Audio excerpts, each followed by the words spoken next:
Kembali bersama saya Suci Nisa menemani pagi Anda dengan sejumlah berita pilihan dari tim redaksi Kompas TV Jambi.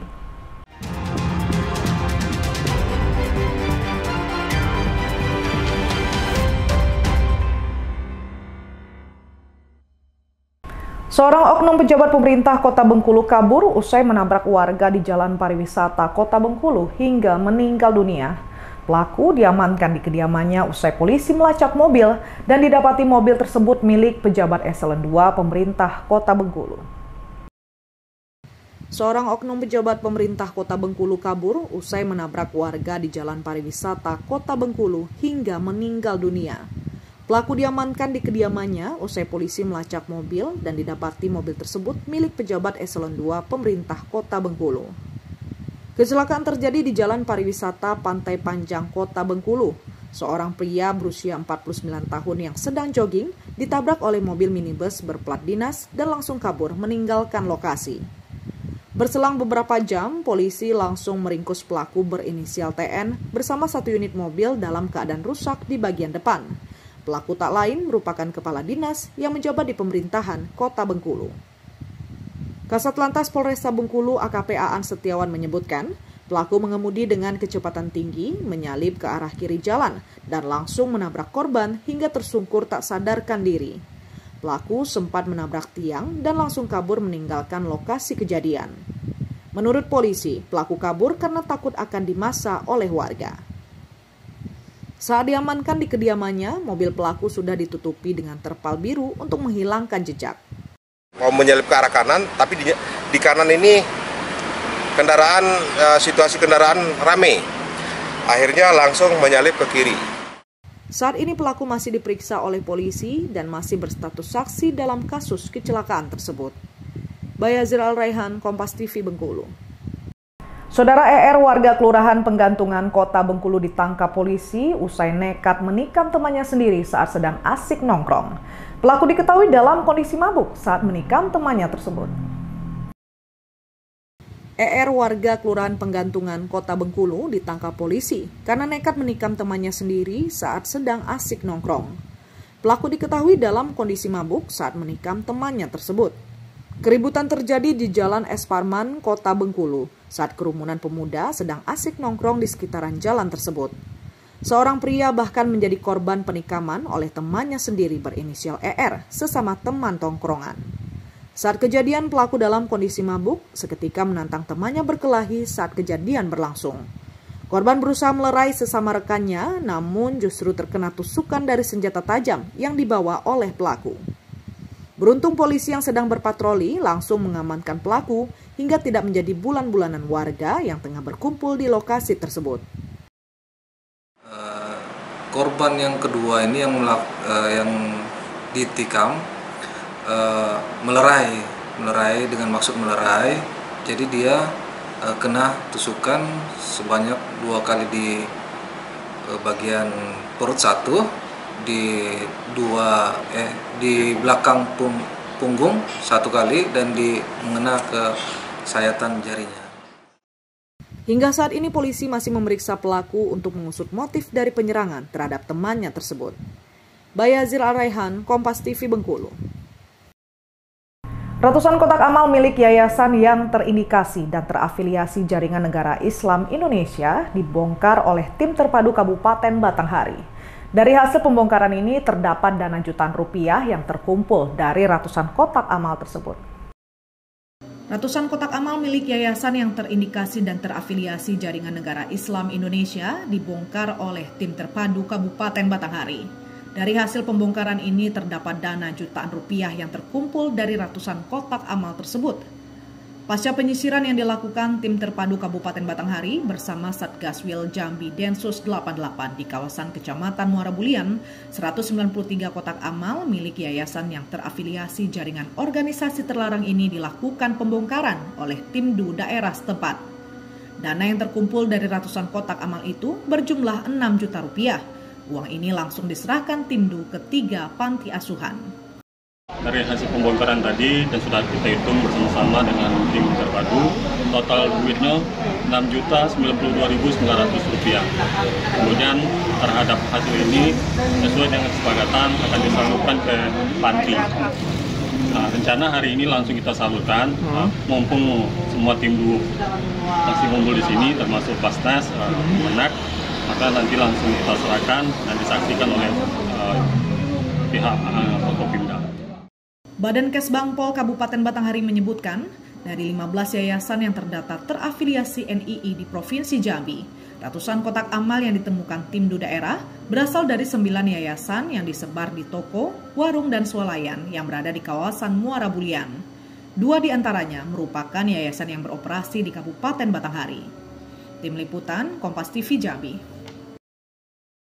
Saudara pemilik lahan yang terbakar di Desa Gambut Jaya, Kecamatan Sungai Gelam, Kabupaten Muaro Jambi mangkir dipanggil polisi.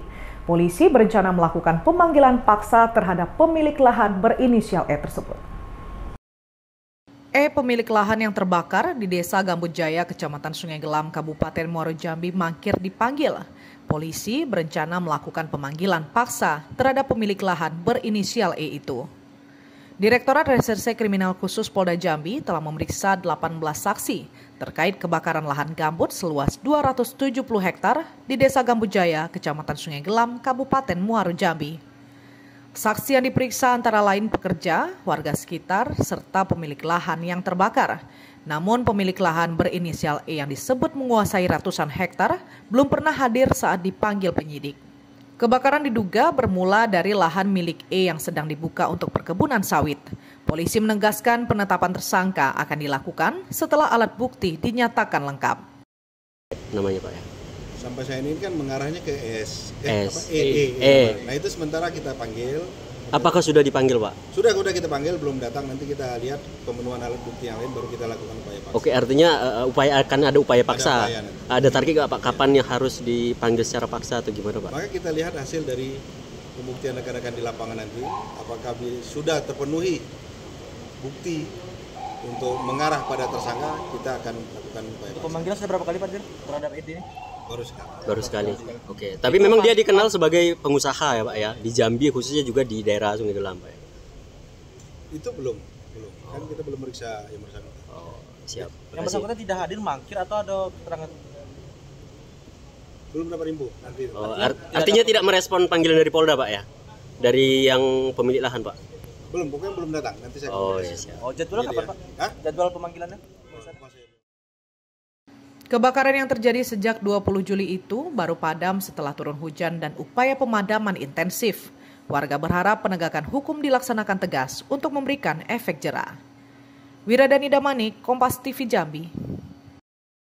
Dalam rangka HUT ke-80 kemerdekaan Republik Indonesia, ribuan narapidana di Provinsi Jambi mendapatkan remisi. Penyerahan remisi secara simbolis digelar di Lembaga Pemasyarakatan Kelas 2A Jambi. Dalam rangka HUT ke-80 kemerdekaan Republik Indonesia, ribuan narapidana di Provinsi Jambi mendapatkan remisi. Dalam rangka HUT ke-80 kemerdekaan Republik Indonesia, ribuan narapidana di Provinsi Jambi mendapatkan remisi.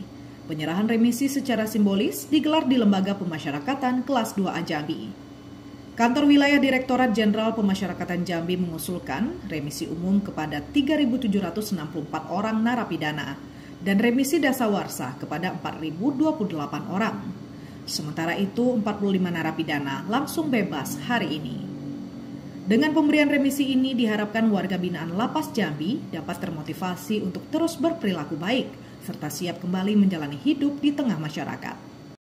Sedangkan remisi umum ada juga yang langsung bebas pada hari ini sebanyak 45 orang terbagi di Lapas Jambi ini sendiri sebanyak 19 orang, Lapas Tarulangun 1 orang, di Lapas Bungo 5 orang, di Lapas Tebo 1 orang, di Lapas Tungkal 7 orang, di Lapas Muara Bulian 10 orang, dan Lapas Muara Sabak 1 orang, serta Lembaga Pembinaan Khusus Anak Muara Bulian 1 orang. Dan pada tahun ini kebetulan termasuk dasawarsa, artinya setiap 10 tahun sekali negara juga memberikan remisi. Dan untuk banyaknya warga binaan yang mendapatkan remisi dasawarsa itu sebanyak 4.028 orang. Jadi dengan besaran ketentuan sesuai peraturan undang-undangan yang berlaku. Dan pada kesempatan ini juga kami menghaturkan terima kasih yang sebesar-besarnya atas kehadiran para Forkopimda baik Provinsi Jambi maupun Kota Jambi. Ini merupakan suatu kebanggaan kami tersendiri dengan hadirnya Bapak-Bapak Ibu sekalian. Ini menunjukkan bahwa kita telah terjadi sinergitas yang luar biasa, support dan dukungan kepada kami luar biasa, yang diharapkan nantinya bisa untuk sama-sama kita mengembalikan para warga binaan itu ke tengah-tengah masyarakat menjadi lebih baik. Penyerahan remisi dilakukan secara simbolis oleh Gubernur Jambi Al-Haris. Gubernur mengharapkan remisi dapat menjadi momentum bagi warga binaan untuk memperbaiki diri dan mematuhi aturan saat kembali ke masyarakat. Kita seperti biasa, kita mengikuti prosesi pemberian remisi yang juga serentak seluruh Indonesia kepada warga binaan yang telah menunjukkan dedikasi, disiplin, dan juga kesadarannya selama mereka menjadi warga binaan, yaitu berupa remisi. Remisi ini ada remisi yang diberikan pengurangan masa tahanan, ada juga remisi yang langsung bebas. Tadi yang kita berikan yang langsung bebas.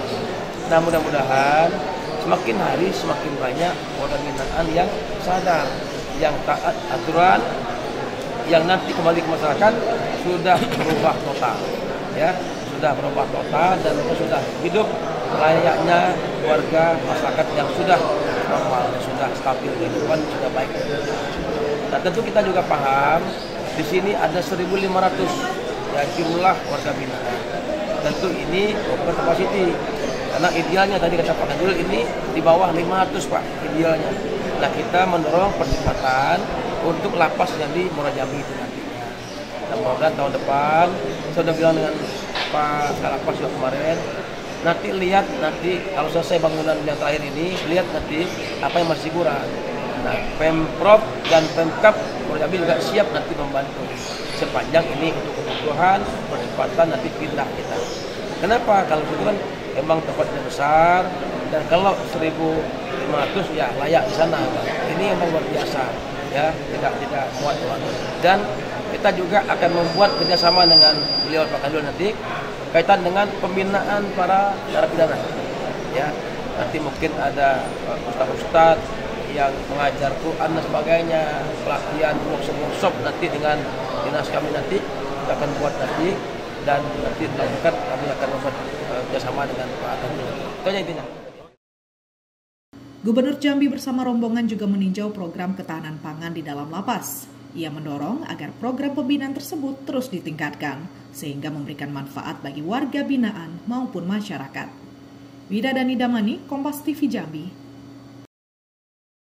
Saudara Kompas Jambi akan selanjutnya setelah jeda berikut dengan sejumlah berita menarik, antara lain pacu perahu tradisional warnai HUT ke-80 Republik Indonesia di Jambi. Nantikan sesaat lagi.